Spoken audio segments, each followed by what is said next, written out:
আসসালামু আলাইকুম রহমতুল্লাহ। প্রিয় ভাই বোন, মারুফ একাডেমি ইউটিউব চ্যানেলের পক্ষ থেকে আপনাদেরকে স্বাগতম জানাচ্ছি। আপনারা জানেন যে আন্তর্জাতিক বিষয়াবলীর আমরা একটা প্লেলিস্ট তৈরি করেছি। সেখানে 21টা ক্লাস আমরা শেষ করেছি ছোট ছোট ভিডিওর মাধ্যমে। আজকে আমাদের আলোচনাটা হচ্ছে ক্লাস নাম্বার 22, যেখানে আমাদের থাকবে 3টা দেশ সম্পর্কিত দক্ষিণ পূর্ব এশিয়া অঞ্চলের: মালয়েশিয়া, সিঙ্গাপুর এবং ইন্দোনেশিয়া। তো চলেন আমরা আমাদের ক্লাসে চলে যাই। প্রথমেই আমরা জানবো যে মালয়েশিয়া, এই মালয়েশিয়া থেকে আসলে চাকরির পরীক্ষাতে কিন্তু বাছাই করে পড়াশোনা করা খুব গুরুত্বপূর্ণ একটা বিষয়। তো মালয়েশিয়ার তথ্য তো অনেকগুলো তথ্য আছে, কিন্তু আমাদের সম্পূর্ণ তথ্যগুলো কিন্তু লাগে না। যেগুলো চাকরির পরীক্ষার জন্য আমাদের খুব বেশি গুরুত্বপূর্ণ, আমরা শুধু সেইগুলাতেই একটু চিন্তা ভাবনা করব। তো মালয়েশিয়া থেকে আমাদের প্রথম যেটা পড়া দরকার সেটা হচ্ছে মালয়েশিয়ার জাতির জনক বলা হয়। এক কথায় মালয়েশিয়ার জাতির জনক বা জাতির জনক, এবং যিনি জাতির জনক ছিল উনি কিন্তু প্রথম প্রধানমন্ত্রী মালয়েশিয়ার। তিনি কে ছিলেন? আমরা একটু সেটা খাতায় একটু লিখে নিব। প্রথম প্রধানমন্ত্রী বা মালয়েশিয়ার জাতির জনক হচ্ছে টেংকু আব্দুর রহমান। টেংকু আব্দুর রহমান। আচ্ছা, টেংকু আব্দুর রহমান। এরপরে আমাদের যেটা জানতে হবে সেটা হচ্ছে যে আধুনিক মালয়েশিয়ার, যদি বলে যে আধুনিক মালয়েশিয়ার স্থপতি কে? আধুনিক মালয়েশিয়ার স্থপতি কে? আধুনিক মালয়েশিয়ার স্থপতি হলো, আধুনিক মালয়েশিয়ার স্থপতি ইনি হলো ডাক্তার মাহাথির মোহাম্মদ, তাই না? Doctor Mahathir Mohamad. Mahathir Mohamad হচ্ছে আধুনিক মালয়েশিয়ার স্থপতি। আচ্ছা, এরপরে আমাদের যেটা জানতে হবে সেটা হচ্ছে মালয়েশিয়ার একটা সরকারি বার্তা সংস্থা আছে। সরকারি বার্তা সংস্থা, এটা পরীক্ষাতে আসতে আমরা দেখি বার্তা সংস্থা। মালয়েশিয়ার সরকারি বার্তা সংস্থার নামটা হচ্ছে বারনামা। বারনামা। এই 3টা তথ্য মোটামুটি আমরা মালয়েশিয়ার ক্ষেত্রে জেনে রাখলেই আমাদের হবে। এরপরে আমরা পরবর্তী যেটা সম্পর্কে জানবো সেটা হচ্ছে সিঙ্গাপুর। সিঙ্গাপুর নিয়ে আমরা জানবো। আচ্ছা, এছাড়াও কিন্তু আমাদের যে মুদ্রা বা হচ্ছে আপনার রাজধানী, এগুলো যখন আমরা মুদ্রা রাজধানী চ্যাপ্টারে পড়বো তখন এগুলো আরো আলোচনায় আসবে, কিন্তু এখান থেকে যতটুকু দরকার ততটুকু আমরা আলোচনা করব। সিঙ্গাপুরটা কি? দেখেন, এই সিঙ্গাপুরকে কিন্তু 2টা নামে অভিহিত আমরা করতে পারি। একটা হচ্ছে এশিয়ার গার্ডেন সিটি। এশিয়ার গার্ডেন সিটি। এশিয়ার গার্ডেন সিটি হলো সিঙ্গাপুর। শুধু কি এশিয়ার গার্ডেন সিটি? না, এই সিঙ্গাপুর কিন্তু আধুনিক নগর রাষ্ট্র, অর্থাৎ আধুনিক নগর রাষ্ট্র বলা হয়। আধুনিক নগর রাষ্ট্র বলা হয়। আধুনিক নগর রাষ্ট্র বলা হয় এই সিঙ্গাপুরকে। তাহলে আমরা 2টা তথ্য পেলাম। একটা হচ্ছে এশিয়ার গার্ডেন সিটি বলা হয় এবং আধুনিক নগর রাষ্ট্র বলা হয় সিঙ্গাপুরকে। এরপরে আমাদের যেটা জানতে হবে যে ফেসবুকের, আমরা যে ফেসবুকটা চালাই, তাই না? আমরা যে ফেসবুকটা চালাই, এই ফেসবুকের এশিয়া অঞ্চলের সদর দপ্তর কিন্তু সিঙ্গাপুরে অবস্থিত।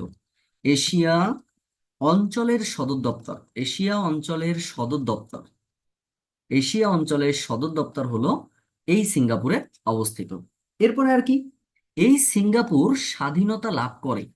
এই সিঙ্গাপুর স্বাধীনতা লাভ করে। এই সিঙ্গাপুর স্বাধীনতা লাভ করে 1965 সাল। 1965 সালে মালয়েশিয়ার কাছ থেকে। সালে মালয়েশিয়ার কাছ থেকে। মালয়েশিয়ার কাছ থেকে। মালয়েশিয়ার কাছ থেকে।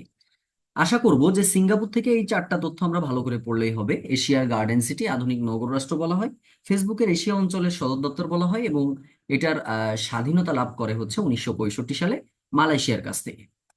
এরপরে আমরা সিঙ্গাপুরের পরে যেটা নিয়ে আলোচনা করব সেটা হচ্ছে ইন্দোনেশিয়া। সেটা হচ্ছে ইন্দোনেশিয়া। দেখেন, এই ইন্দোনেশিয়াটা কিন্তু আমাদের জন্য একটু গুরুত্বপূর্ণ। এক কথায় নেশিয়াকে বলা হয় পৃথিবীর বৃহত্তম দ্বীপরাষ্ট্র। পৃথিবীর বৃহত্তম দ্বীপরাষ্ট্র, এটা হচ্ছে বৃহত্তম পৃথিবীর বৃহত্তম দ্বীপরাষ্ট্র হচ্ছে ইন্দোনেশিয়া। দ্বীপরাষ্ট্র হচ্ছে ইন্দোনেশিয়া। এবং শুধু সেটা না, সর্বাধিক দ্বীপ কিন্তু এখানে আছে। সর্বাধিক দ্বীপ, পৃথিবীর যে সর্বাধিক দ্বীপ, এই সর্বাধিক দ্বীপ হচ্ছে ইন্দোনেশিয়াতে অবস্থিত। দেশটিতে প্রায় 5,000 দ্বীপ রয়েছে। 5,000 দ্বীপ বিদ্যমান। হ্যাঁ, 5,000 দ্বীপ বিদ্যমান হচ্ছে কোথায়? ইন্দোনেশিয়াতে। তো এরপরে আমাদের যেটা জানতে হবে, সে এই ইন্দোনেশিয়া কিন্তু ইন্ডাস শব্দ থেকে এসেছে। ইন্ডাস, ইন্ডাস শব্দ থেকে এসেছে। এবং যার অর্থ কিন্তু আলটিমেটলি কি, দ্বীপ, তাই না? ইন্ডাস শব্দ থেকে এসেছে ইন্দোনেশিয়া, আর ইন্দোনেশিয়া মানে ইন্ডাস অর্থ কিন্তু দ্বীপ না, ইন্দোনেশিয়া শব্দের অর্থ হচ্ছে দ্বীপ। এটা আমরা একটু জানার চেষ্টা করব।